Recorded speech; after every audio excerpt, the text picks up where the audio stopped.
In honor of the new summer, I am doing my first ever pick a card reading video. It is going to be an intuitive reading. I have been, interpreting tarot for myself for many years, but more on what I guess I would call vibes and knowings, and not so much a traditional scholar of the tarot, although I deeply admire and respect that. So we have a summer spread here. We have two honeys. One is an early summer honey and one is a spring honey. We have a nice, beautiful, round, perfect lemon. We have a stick of ethically sourced Palo Santo, and we have some homegrown rosemary.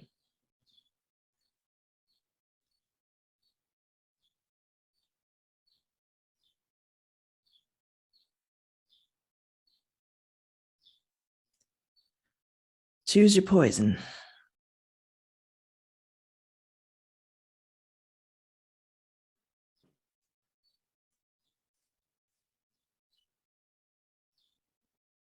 All right, welcome pile number one. You've chosen early summer honey. This is honey that was collected during the early summer locally up here in Rochester, New York.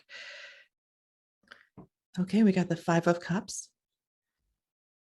Now I'm going to be doing an intuitive reading for you, and it's going to be, I guess, gently based on the description of the 5 of Cups that comes with the Shadowscapes tarot. I like to use that as a jumping off point. But like I said, this will be an intuitive reading, so it might not line up perfectly with what you know or think you know about the 5 of Cups in tarot. Okay. 5 of Cups, the official description is regret and loss. It is rejection of pleasure, feeling sorrow, and wishing for what might have been. It's very easy, dear one, to look back at your life so far and see all the ways that it doesn't match up to your dreams of when you were 20 years old. But what does a 20-year-old know about how life is? You know, TV shows and movies and books and your idealized version of the future, but the things that we think will make everything better, being published by 30, being famous by 35, or by 25, even better, being known and loved and seen, and to inhabit an identity that is respected, that is such a powerful desire in the human, but especially in, your younger self. And there's nothing wrong with it per se. It's just that if you're looking at this card, it's because you feel like you've failed yourself as a writer. And the message here, what Spirit wants to tell you, is that that pit in your stomach is not a sign that you failed. It's just your longing. The longing is still there. And that's all it is. It's just like grief is love that has nowhere to go. This longing is your craft and your desire to create that hasn't left yet, even though you might have had to put it on the shelf, or even though you feel like you failed at it so far.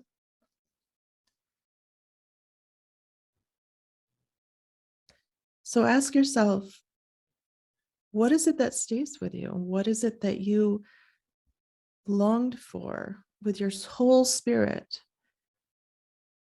The sort of unspoken longing that was in you 5 years ago, that was also in you 10 years ago, that was also in you 25 years ago, or, however old you are. Just, what has been staying with you since you were, let's say, at least 15? There's a longing there. And if 10 years ago you longed to be a writer, if 15 years ago you longed to be a writer, and even though those dreams haven't come true yet, if the longing is still there, that isn't failure. That is just truth staying with you and staying alive. So you know it's meant to be, it's meant for you. It's who you are. So if you got early summer, if you got the Five of Cups, this is a message that acknowledging the suffering and the pain you're in and the feeling of lost time.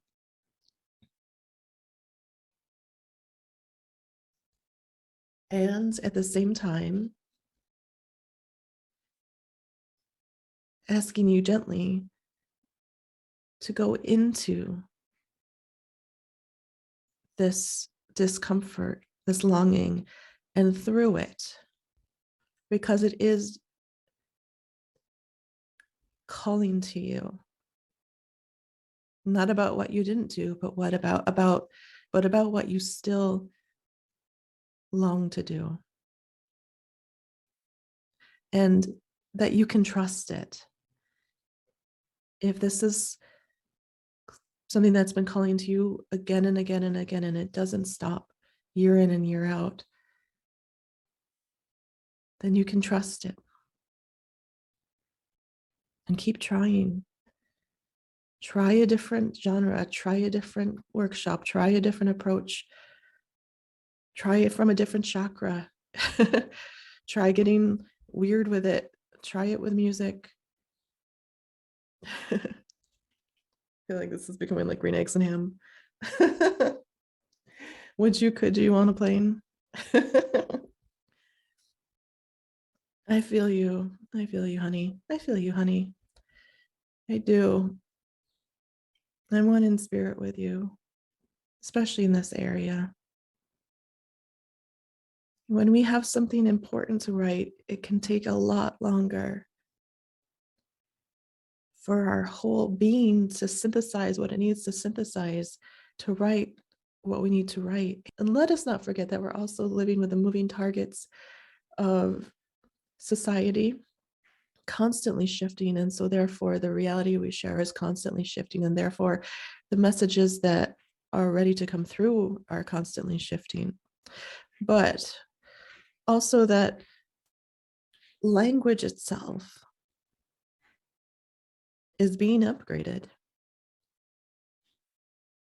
Words are being upgraded from signifiers to, well, I'd say back to magic. If they ever were, which I like to think that they kind of probably were, words are being recoded. They're being activated. So even if you had published a book of poems 10 years ago, or you published a play 7 years ago, or you published some of your essays and articles over the years and it's been good, but you haven't felt great about it, that's okay. That longing to go deeper, to more fully draw through a much larger and deeper and dimensional, 5-dimensional, multi-dimensional reality. That is what is happening. And it takes time. It takes, maybe time isn't the word we should be using anymore, but it takes a conjunction of multiple things to line up. Just like right now in the sky, we have a conjunction of planets. It's really quite beautiful to think about. We're always moving through these cycles in which our spirit and our mind and our subtle body and our ancestry and our traumas and the daily news cycles and the people around us and the earth itself and its energies, there's all these confluences and dissonances, and language, the desire to anchor down truth, it's so powerful. If you are here for this reading, this means that this is what wants to come through you. And it's just begging you to not be hard on yourself or to be caught up on what you haven't achieved yet in your mind. Your work has been in the green, not like in the on the green in the golf sense, but it's been growing. It's maybe it's planting new soil and new places in the astrals. It's coming. And to trust. I know, easier said than done. Trust, but also in the meantime, see if you can't reorient yourself less to what society thinks or what society has taught you to think about what it means to be a writer and what it is you're supposed to write, and more to what that still small voice inside you is saying. What does it want to write? What does the longing long for? All right, number one. Sending you lots of love.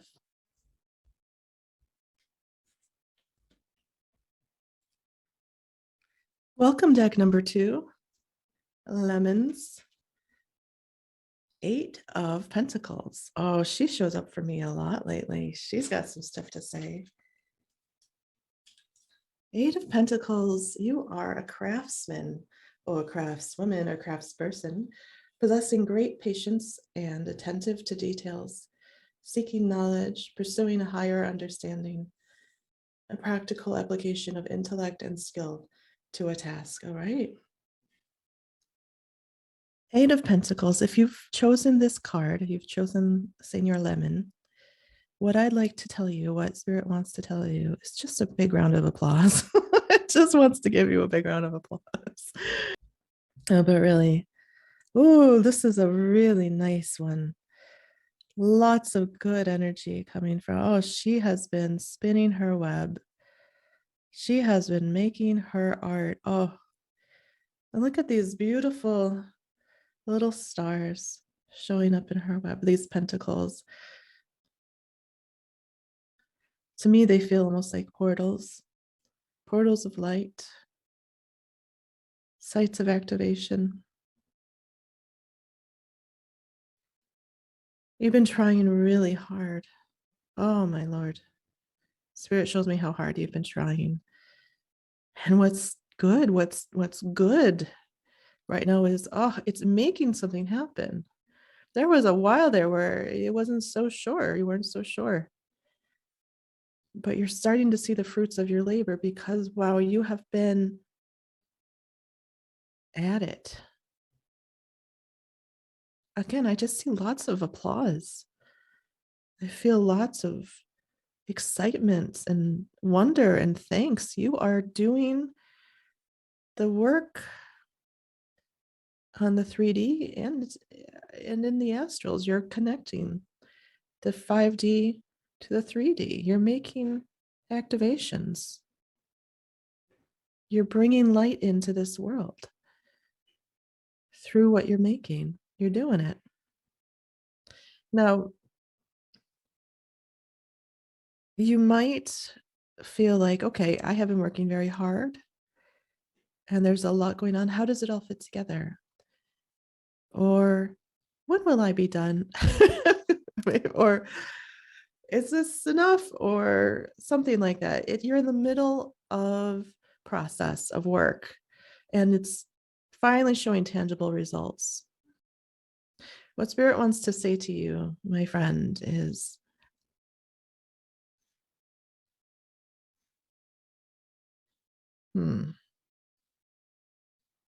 there are no chances but besides the ones you take. No chances besides the ones you take. Later on, I came back to this and on further reflection, I think that this is a cheeky way of saying that you don't have to worry about other roads. It's a sort of a cheeky restructuring of the you miss 100% of the chances you don't take.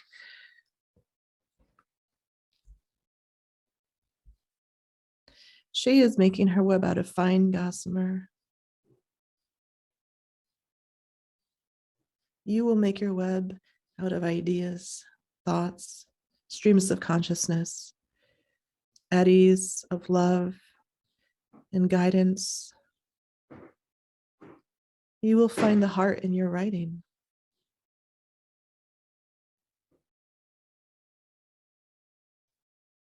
Move to the music. Move to where there is light. What I'm seeing are these beautiful, bright portals.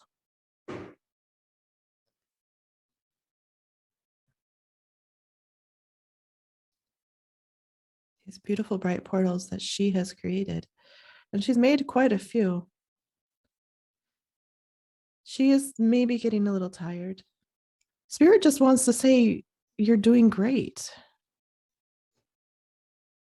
If you're here and you're worried about what you're doing or where you are, it's probably because you're in these middle areas right now, today or this week or this very hour, where there aren't nodes of connection, where there aren't portals, where you haven't sort of pierced through into the other side.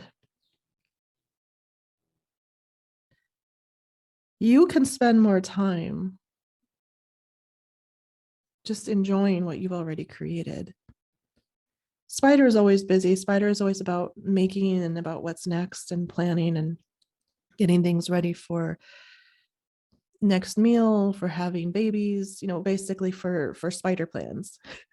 But what I'm feeling is that you're doing so much and you have made so much incredible progress in the 5D, connecting the 5D to the 3D.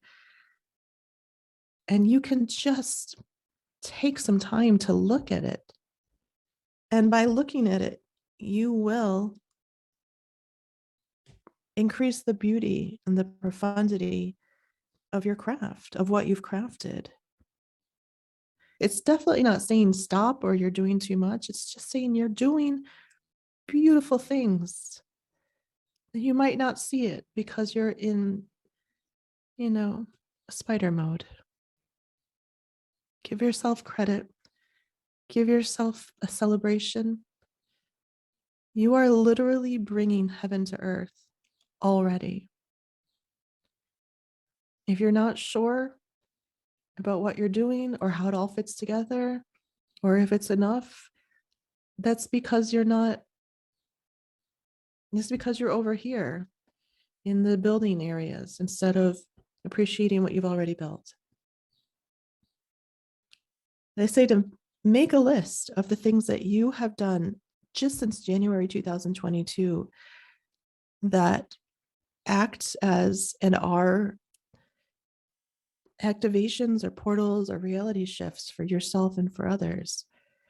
It could be a prayer that you made that you really know changed something in reality. It could be a poem you wrote that came rocketing through you from the ether. It could be a YouTube video you made that was full of your guides and a higher frequency than you yourself could have even come up with intellectually. It can be all sorts of things in the realm of weaving the spirit into the tangible, in the realm of weaving the unseen into the seen.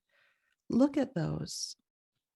Yes, it can be hard. They are intangible sometimes, but you are making the inroads into the tangible. Find 8 of them. I bet you could find 8 that you've done that really stand out to you.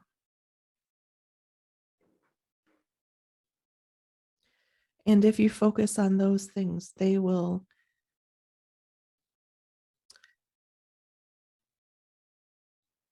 I don't know, they'll just give you the energy and life and self-appreciation and wonder that this card embodies. And that is what will allow you to trust even more what you're doing and what wants to come through you.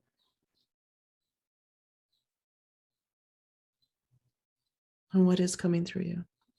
I don't know. I'm just saying, give yourself a huge hug, a huge pat on the back. But more than that, maybe go into meditation and just cheer yourself on and make that list. And if you choose number 2 and you want to share your list, I would love to hear about it in the comments. Let's see your pentacles. Let's see your pentacles, deck number 2. All right, much love to you.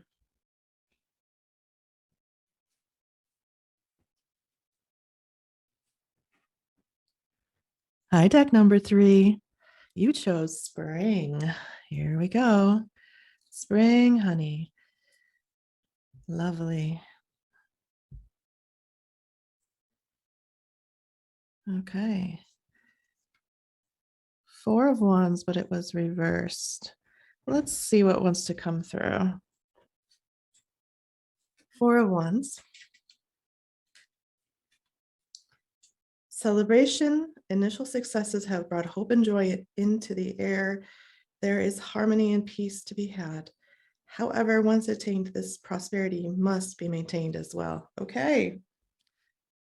What wants to come through for you, deck 3, my friend? If you chose deck 3, it is because Spirit is showing me it's because you're in an insecure place.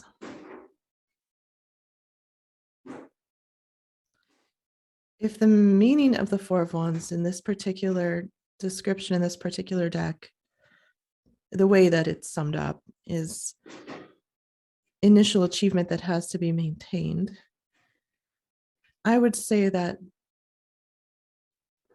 the 4 of Wands reversed, this guy is just literally shoveling bricks like right outside my window. Okay. Deck number 3. Do you feel that things are difficult right now for you? Do you feel that you keep trying to focus, but there's something always distracting you, annoying you, either in your own head or in your environment or psychically? Do you feel very deeply frustrated?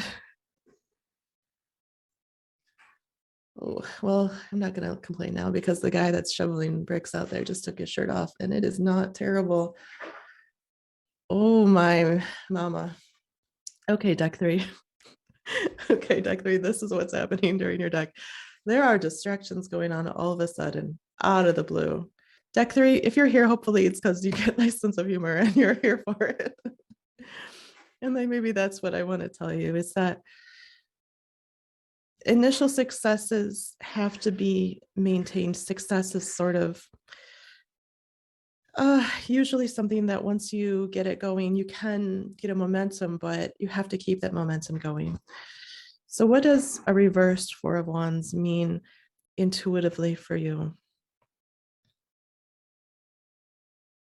I think we want to acknowledge that you're really frustrated right now. First of all, you're really frustrated. You don't know what is up and what is down. And you have been, God knows, you have been trying. But maybe you've also been a little tired of trying, and maybe you've been sort of letting go a little bit and letting the carousel of life take you. Like that, these look like little carousel animals, huh? Yes, okay.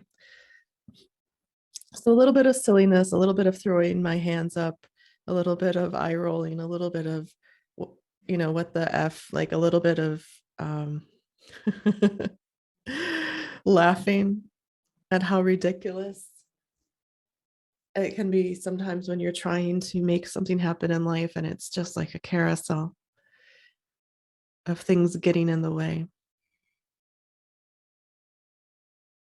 Spirit wants to acknowledge you and acknowledge where you are and ask, even in the frustration, there is laughter right now. You're able to laugh at it a bit, maybe quite a bit. You're able to see the carnival and the chaos. You're able to see the fun of the carousel while also being incredibly frustrated because you are trying to get somewhere. Trying to get somewhere.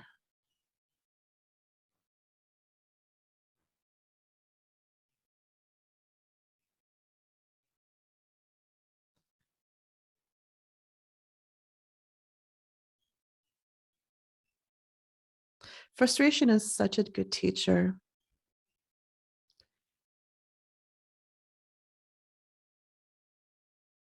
It teaches us how to identify flow because it is the opposite of flow.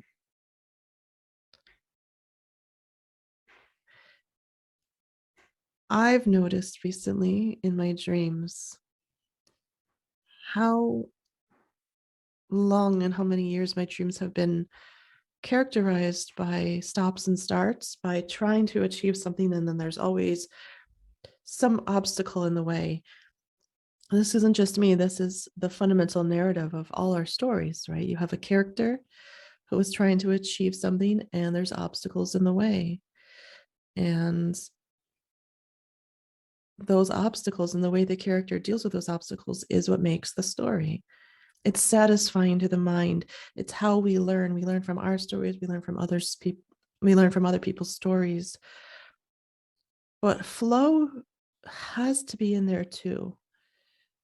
If you're not having any periods of time where there isn't a lot of friction between you and what you're striving for.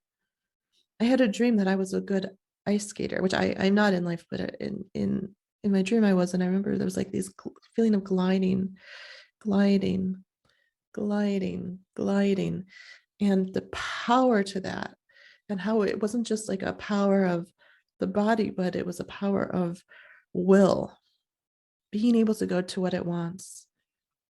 Oh, it was so good.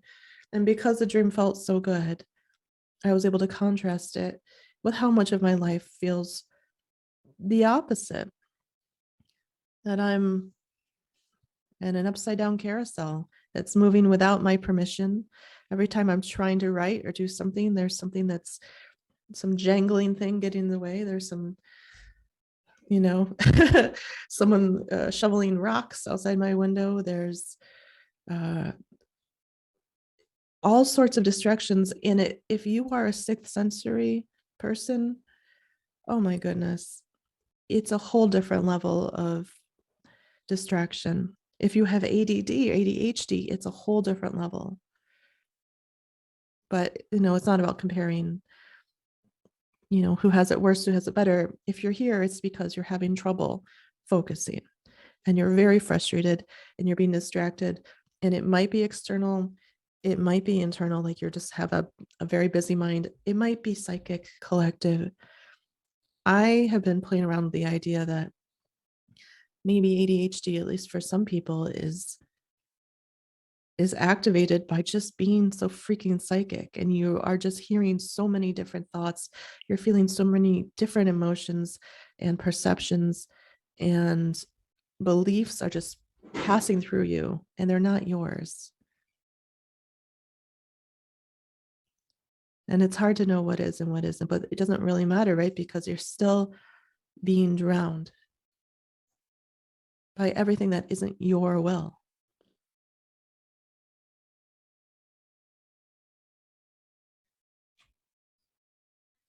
So, my dear friend, deck 3,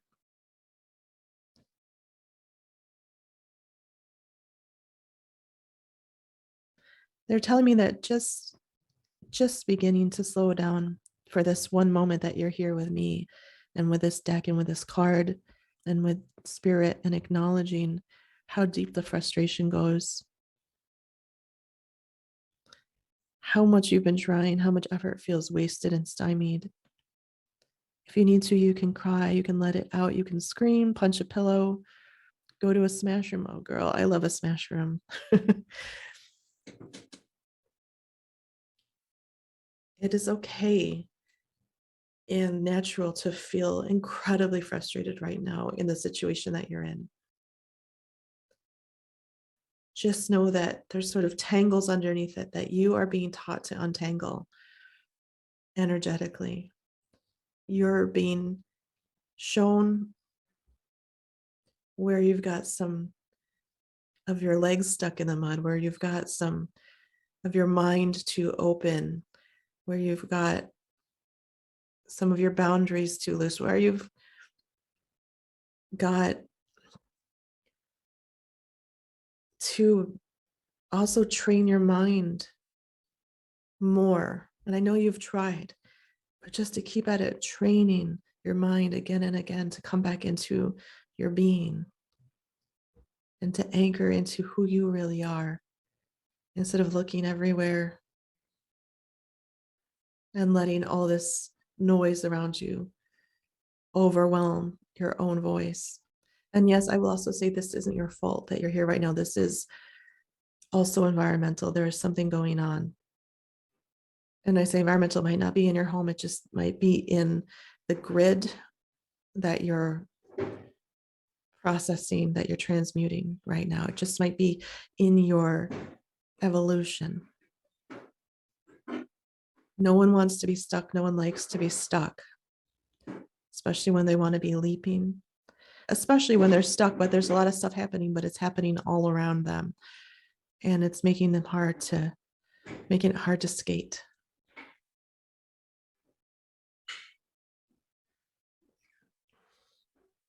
This guy will not give up. He will not let up.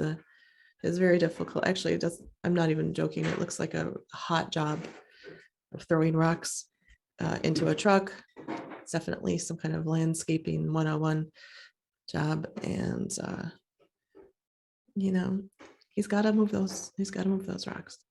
It's his job. He's just doing his job. He's got a tattoo sleeve, dark hair. Okay, I think he's taking a break. Deck 3. You're still frustrated. I know. I wish I could tell you what to do to change it. The only thing to do in this level of frustration is to sit with the feeling of being deeply frustrated.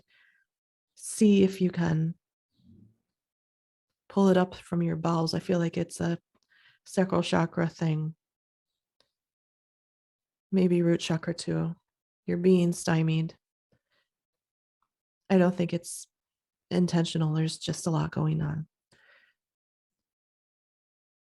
When you leave this process, when you leave this place, when you leave this stuckness, you will have so much more capability to move where you want to move, because you will feel how important it is to be in flow. You will know it. That's all I can say for you right now. I really feel for you. I have been there so many times. In some ways, I'm still there in certain areas. I feel like the spring was particularly hard for me with my ADHD really acting up, but I learned a lot. You know what I really learned? This is the last thing I want to say. I really identified, besides the importance of flow and really intending for flow and doing everything you can to get into flow, I really learned even more deeply to see my micro thoughts, to attend to how many voices or phrases and bits of thought are floating around my mind all the time, just really muddying it up.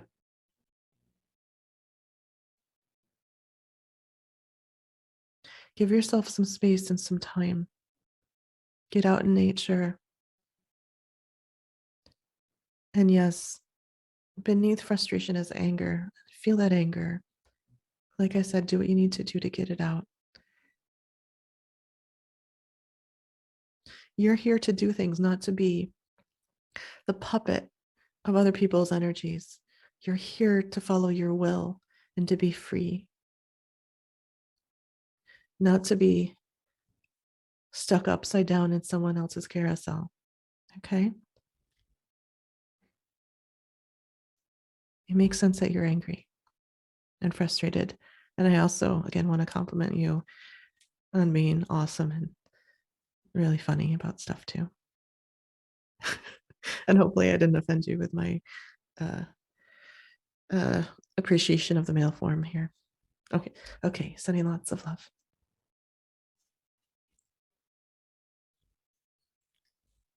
Hi, deck 4. Nice to meet you. You are the Hierophant, but turned upside down. The Hierophant is near and dear to me. It is an alter ego of sorts. for myself, and I would say probably for many editors and shadow artists who deal with more of the administrative, editorial, publishing side of writing.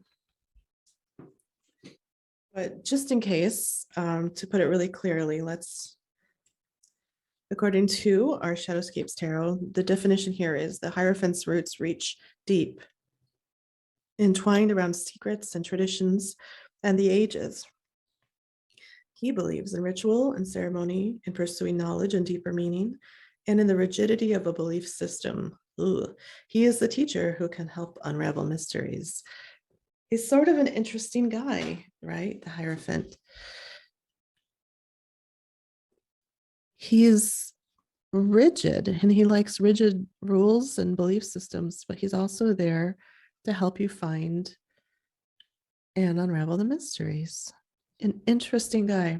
The Hierophant is a kind of complicated individual.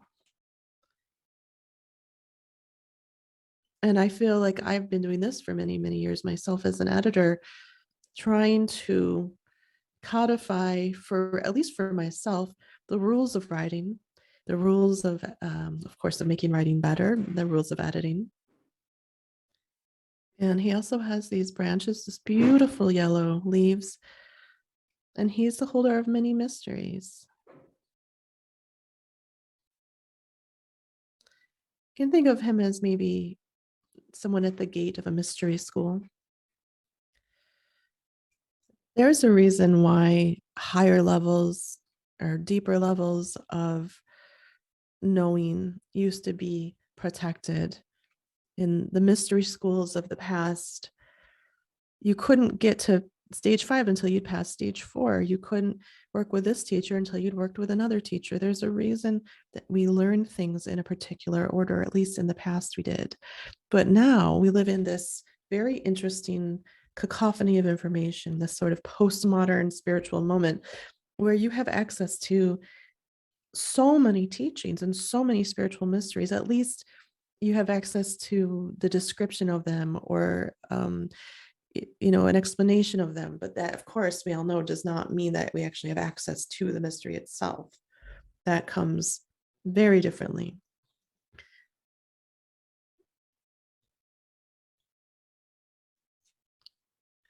So what does it mean to be a writer, to be a creator using language these days? Right now for you, deck 4, the Hierophant reversed.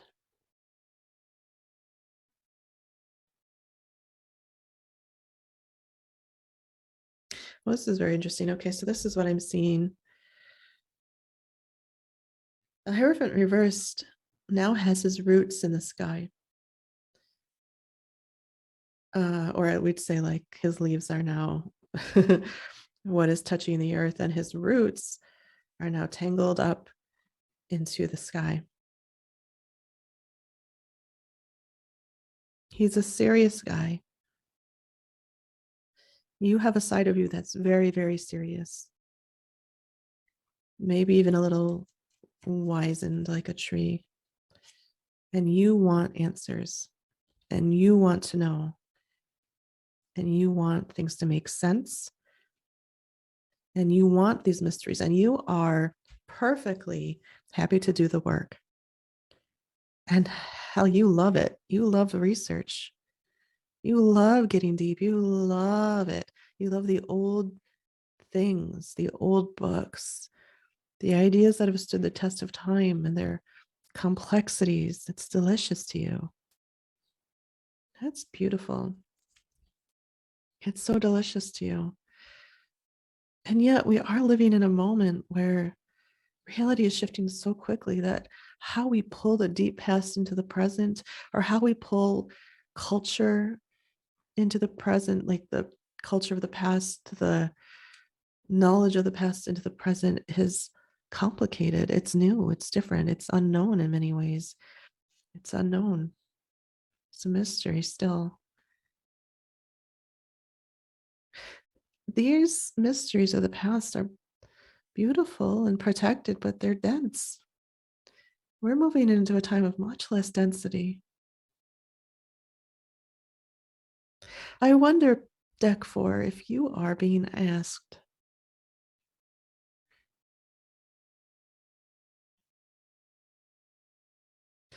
to make sense of what all this means for you. Are you an editor? Do you have a editor's mind with your own work? Are you rule oriented? Are you science oriented? Are you looking for definite answers? And are you finding this process too dense to transmute anymore, to transmute it into the now, to make sense of how this becomes your art? It is hard. I'm not going to lie, that is a difficult transmutation. Look at all this density. The past is vast. Oh, it's so beautiful sometimes, so complicated and full of mysteries and secrets. It's delicious. It's juicy. It's like a fine meal with red wine and sorts of rich foods and old stories. Oh, I bet you love that kind of stuff, don't you? Yeah, I do too. Wouldn't you love to just sit in an armchair and smoke a pipe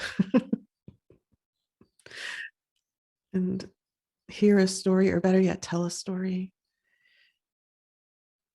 in a room draped with velvet curtains and maybe the night wind howling a little bit, maybe some rain, fire going, the smells of food from the other room. Deck 4, there is so much richness to be had in the past, in the places of comfort, of thought and remembrance, and not just remembrance, but research, not letting the past die, continuing to tell stories, to create comfort and joy and exquisite experiences with stories and knowledge, deep knowledge from the past. But you're probably finding yourself stuck a little, not stuck, but not really sure what this means in today's world of the internet and how readerships come about and the pace of life and all that's opened up in the 5D. He sits almost jealously on this, but his spirit moves up here into the ether, moves up here in the spirals of openness and air.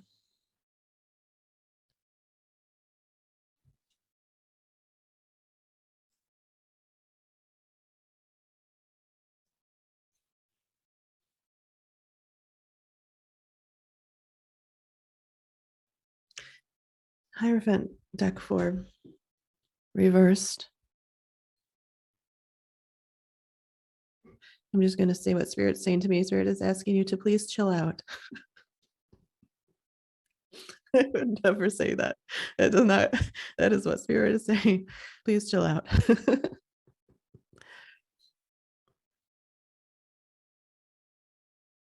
These are the gardens of your growth. These are the spades that you worked with in the soil of life. Thought, ambition, momentum, craning to see around every corner, density of thought. It was a source of pride for you, knowledge and the retention of knowledge, holding so much in your mind, but now it is becoming a burden. The past must let go. The dreams don't die, and the truth stays. And there is much joy and much delicious sorrow.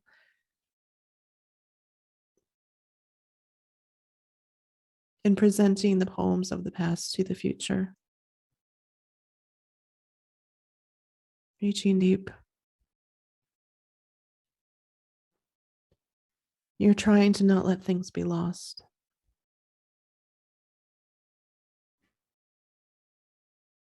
But I have a message for you. These things are already gone.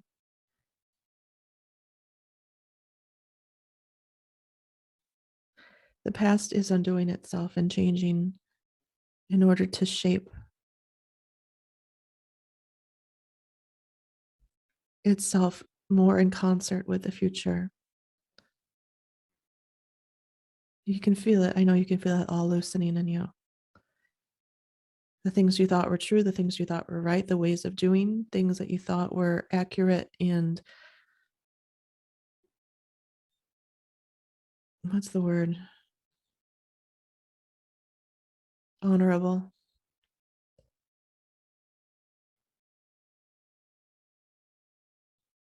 You are meant to make new worlds. You are meant to bring what you know, what the soul of these mysteries have been, into the new reality. You siphon them into the new reality. Not all the density and all the complexity, but the soul of what people have learned, what humanity has done in the visible and in the unseen realms that you feel connected to. And there's so much. You need to let it go in terms of the tangible, in terms of the all of this complexity and scaffolding, and ask yourself, what is the heart that wants to come through and be new? You love Beowulf? I don't know why I went with Beowulf. You love Beowulf? Write a poem about the heart of Beowulf and infuse it with a spell. You love sitting in a musty library reading, oh Lordy, so do I. There is nothing wrong with that.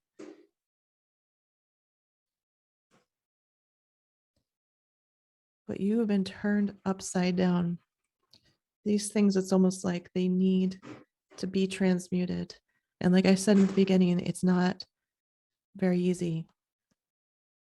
It's a job of work to transmute all of this.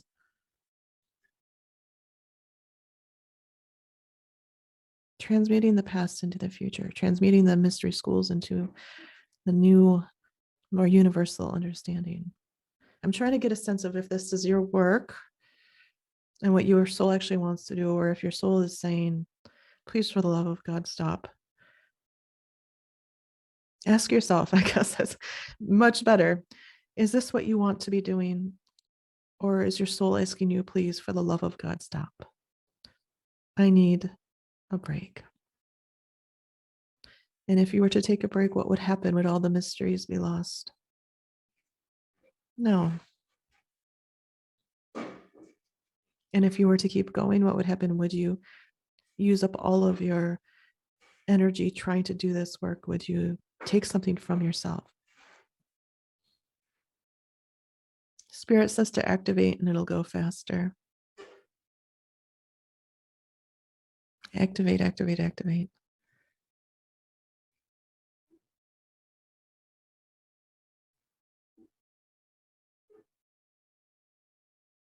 Remember, the Hierophant is all about rigidity and rules. And we're moving out of a time of that rigidity, of structures, of organizations, of institutions, I should say, that institutions of thought included, that are rigid. I know that you know that. You wouldn't be here if you didn't know that. But what I'm sensing is that you came up in more rigid systems. And not just that they feel like yours, like you have an ownership over them, but that you feel almost protective over them. It might be a religious way of being. It might just be like, for me, all the years that I've spent trying to understand the rules of writing as an editor and as a writer, It might be my understanding of history that I cling to that needs to be loosened up a bit. Hierophant, there's a very good chance that you are a shadow artist or a teacher, a professor, a researcher. Like I said, editor, publisher, that you're touching on art, but that a lot of your being exists in the sort of turning art into processes, turning it into bureaucracy, turning it into something that makes sense with like a classification system. And in a lot of ways, we might say that this is a way to move the 5D into the 3D. This is what I think it is. I think it is a sort of way to move the 5D into the 3D. At least it seems like it, but it's actually not satisfying you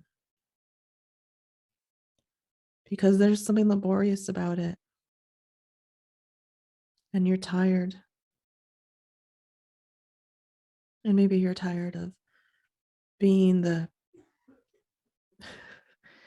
bureaucrat who takes care of everyone else's art and makes sure it isn't lost to time. So, my dear, if this is your card, if you're getting a strong message from spirit,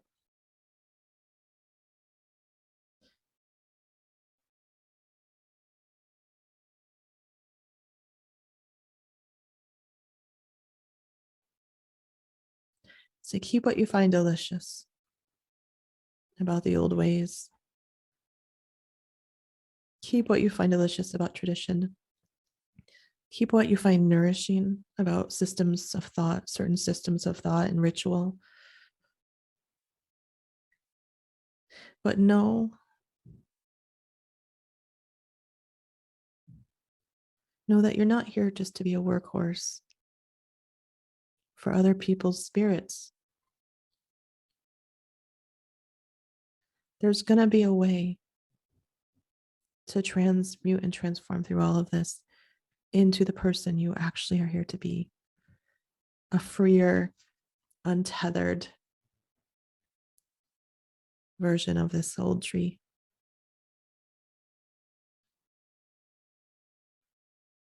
I want to thank you for the service you've done to artists so far and that you've done to our world as you protect and as you make sense of and find systems of meaning and all of this. I want to thank you for the work you've done so far. You have really stood up, but you deserve better. It is time to move forward as an artist and to pull those branches out of out of the earth. Okay. I feel you and I feel your heart, and I hope that this reaches you well. With lots of love.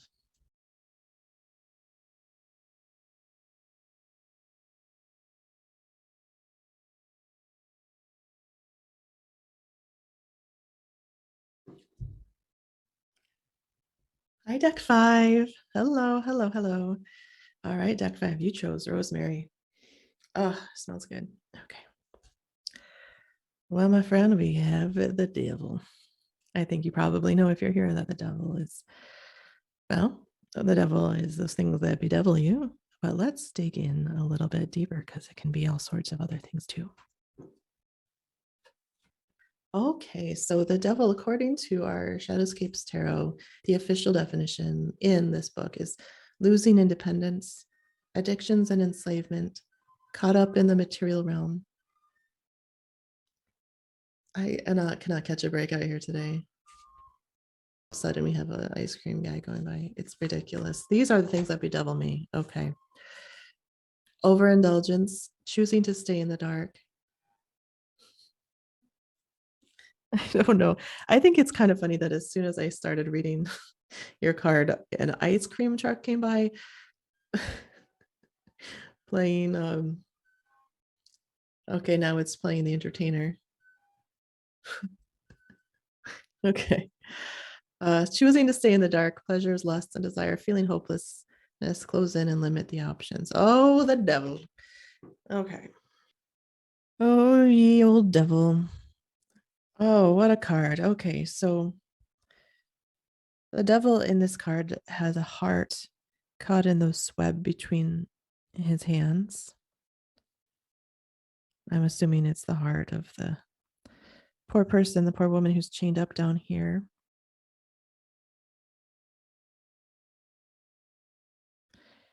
It looks like the key to the lock is held in the mouth of the scary mask right above her face. And there's all sorts of forms of people reaching out,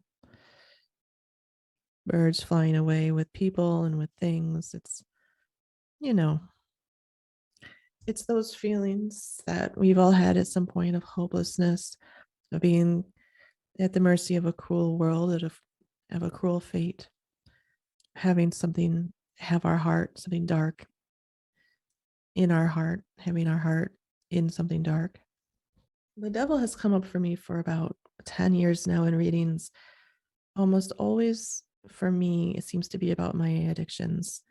Now, my addictions aren't drug addictions, they aren't gambling addictions, they aren't sex addictions, but I definitely have had a long term addiction to TV, and in more recent years to being on my phone. And I think a lot of people sort of do. For me, growing up, TV was that time where maybe it was a Saturday night, we'd order a pizza in and we'd watch Star Trek Next Generation and get to drink Coke, and my parents would have a beer. And it was a huge sense of reward and enjoyment. This was back in the 90s. So, later on, TV would become a solace for me when I was lonely at the end of the day of working in my 20s, living alone, just needing to turn my mind off. And then in the teens, the 2000 teens, 2010s, when things got really bad, when I was really sick, I would just sort of slouch and put my laptop on my stomach and just binge.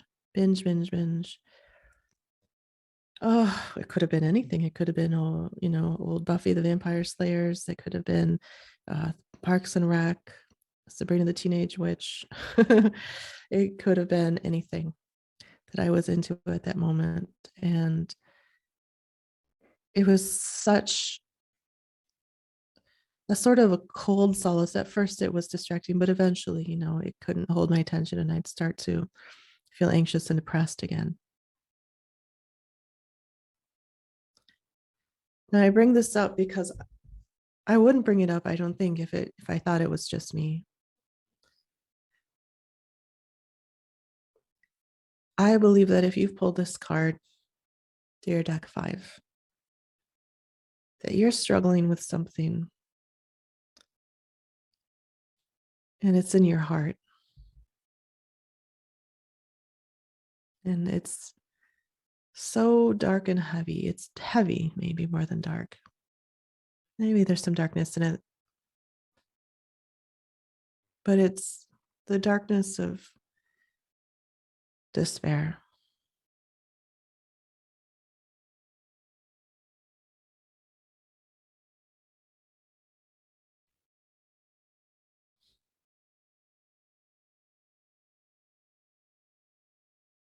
Your writing has sometimes been a solace to you, but as often has not. Your writing has, as often has been a solace, it has also been a source of despair for you.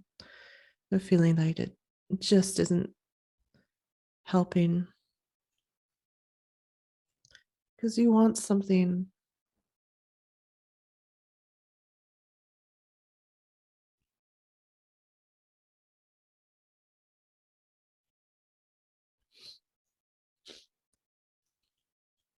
A couple months ago, I had a dream and it was unforgettable.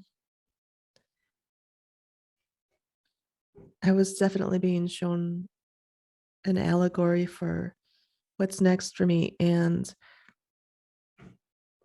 I was standing over this sort of a lodestone on this beach, and I was shown that I could raise my hand up and sort of feel into the sky for the right cloud. It was sort of a magic cloud, and I could pull it through me, pull its magic through me into the lodestone. And I could feel myself doing it. And I knew that what I was doing was changing reality, and not just like willy nilly changing reality, like letting a much higher reality come through me into this more barren reality. And to my left, there was this town, a sort of really just a street of people, and they were sort of carousing and they were sad and they were just bumping along like, you know, what felt to me like the representation of just humanity and collective consciousness. And with this magic, with this anchoring I was doing, I was putting magic back into the world. And I kept wanting to look over at them and go and figure out their problems. But I was being shown, no, change reality. You can transmute this, you can anchor this. It's coming through you. You have this ability.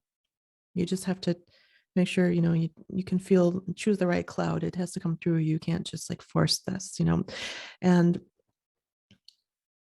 as I was doing this, it felt so, I wish there was a word for that feeling that's like beyond delicious, beyond good, where your whole being and soul are lit up. It's just absolutely epic. And you know that you feel powerful and that you're doing what you are here to do, and that what you're doing is so important and good. And my friends in my dream, my friend Sandra was there, and she was sort of watching me and taking notes. She does work that's sort of different but similar, in that she is learning new technologies all the time, new spiritual technologies, and finding ways to ground them into reality as she helps people. Anyway, she said to me, and I said to something like, why can't I do this all the time? And she basically said to me in a loving way, but in a direct way, that I watched too much TV. And it sort of showed me this band of time in the energetic space at night where I'm creating all this static around my mind, around my being. And it's what's keeping me from being able to really do this work that I came here to do. And I understood it fully. I understood it fully. And when I woke up, I kept that with me. Now, at night, I watch maybe two shows anymore. I watch like a rerun of Frasier and an episode of Hacks or something like that. With my partner, it's part of our like winding down process.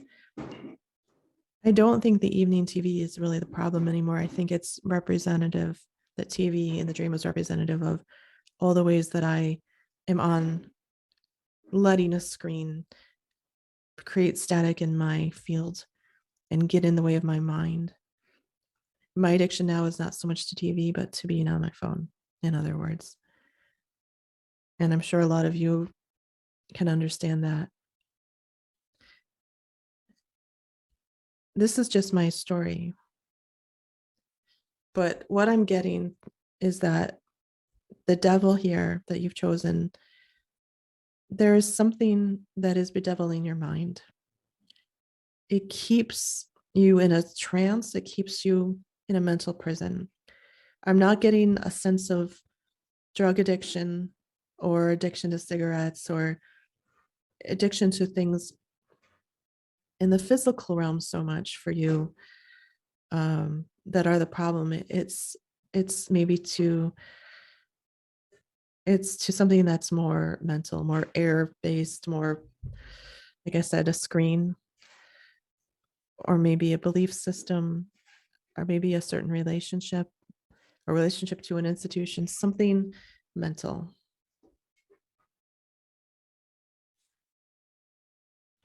We've all been there. You're definitely not alone. This is a part of what makes being human hard. The way the heart and the mind can get trapped by things that we choose ourselves. Maybe that's it, is she could just reach up and get the key. to unlock herself, but she's not. She's hiding her face. She's scared. She could grab the key and get out of here and set all these others free at the same time and get her heart back. It's interesting. Deck 2 had the Eight of Pentacles, which is a spider with a web. But the spider is building its own web, and it's actually creating these beautiful nodes that look like pentacles and that feel to me like portals between the 5D and the 3D. It's very different here from this web that this devil has created to capture and entrap this person's heart.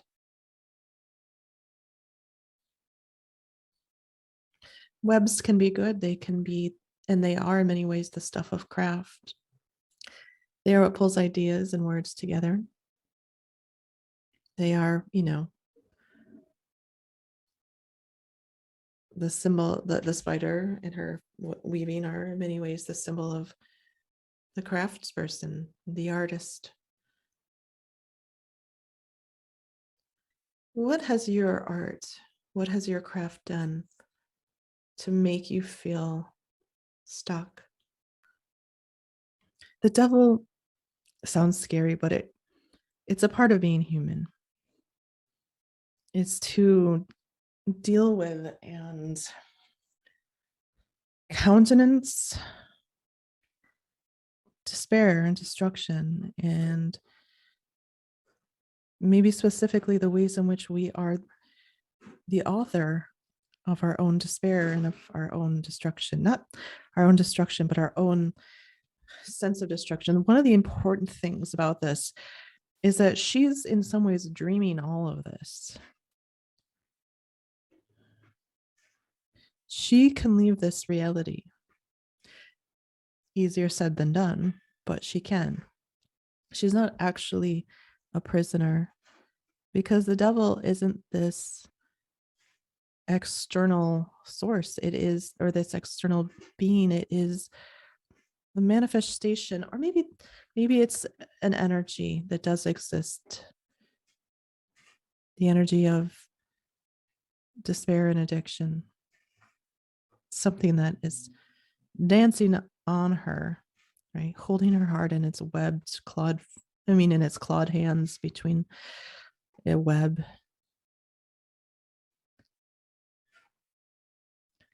If this is you,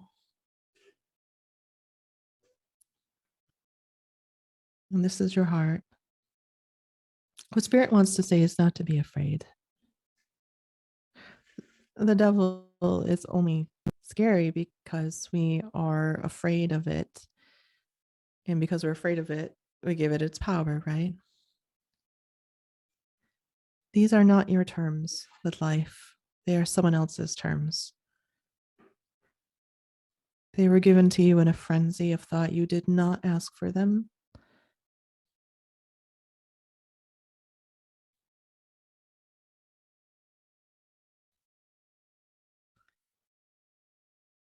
This is not how you are meant to live.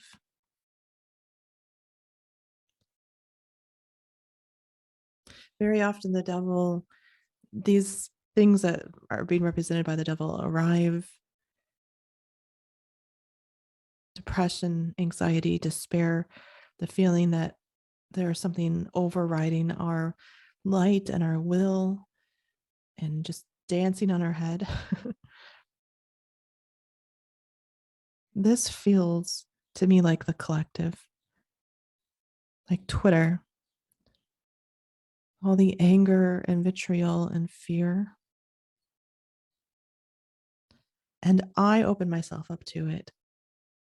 There's a part of me that wants to know what's going on, yes, but also kind of wants the agony, right? A little existential kink.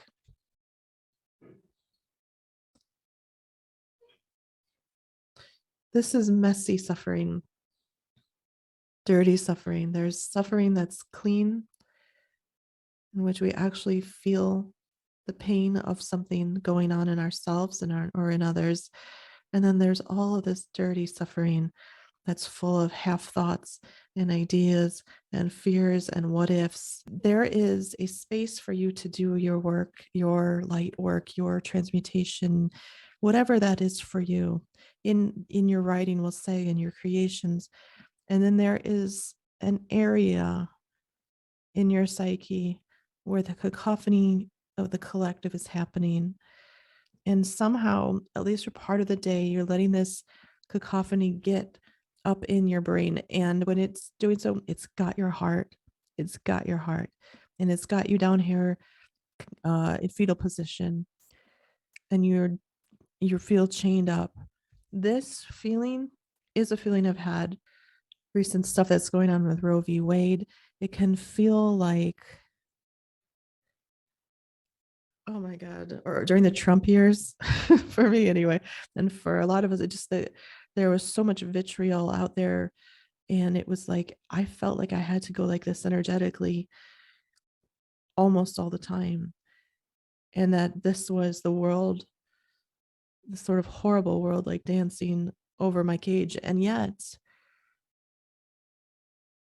as I was shown in my dream, I was choosing it. I was going over there instead of bringing the lightning down from the cloud into the lodestone, doing my work that only I can do between me and heaven and earth to change reality. You can't go in there and change it. You can't change it while you're huddled like this. How many empaths feel like this a good amount of the time? Or when things are bad, especially, that we're trying to just protect ourselves, that we're just overwhelmed by all this evil.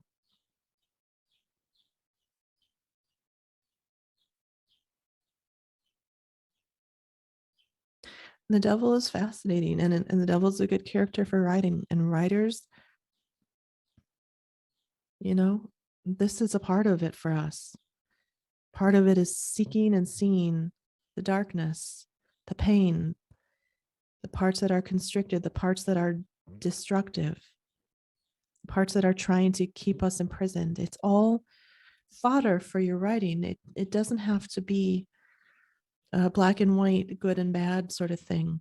But what is not okay is that you stay in prison. What is not okay is that you be treated like a prisoner and a slave instead of the light, the angel, the higher being that you actually are.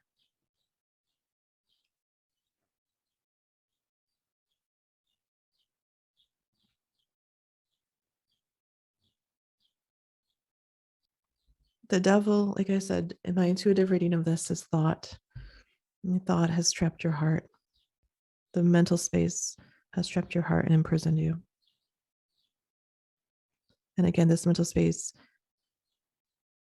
comes through screens, comes through the ether, comes through our shared collective consciousness.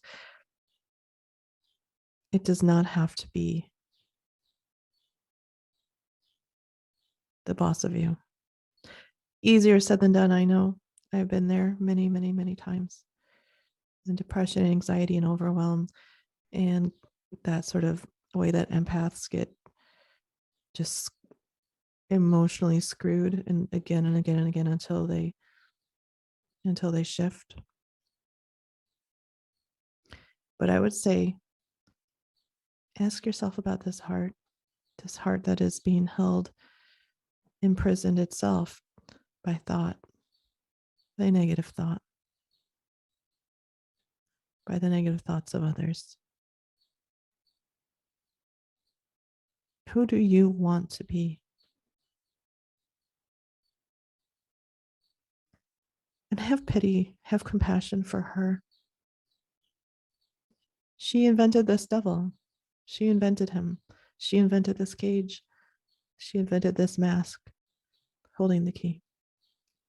She is very powerful, so powerful that she can create her own illusions of being enslaved. How about that? All right. My sense of you is that you are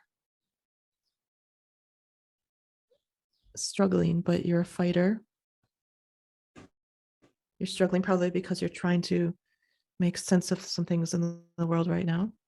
You're struggling because you're feeling way overwhelmed, and maybe the things that you're using to combat overwhelm are creating a cycle of being more overwhelmed. I definitely am guilty of that. Also, you might want to try writing a bit of the dark. It can help.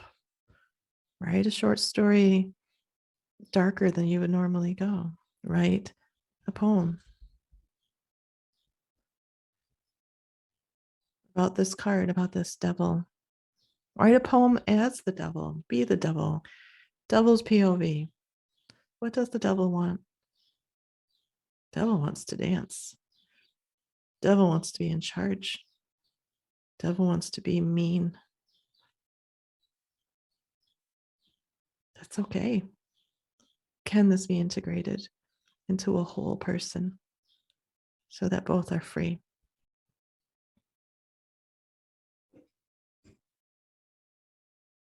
When the darkness gets dark, make dark art. I know you can. I know you probably have in the past. If you can't write it out, try to paint, try to make a song, sing into the universe with your heart, and see how quickly all this doesn't fade away. My best to you. Sending lots of love. I know things are going to get better.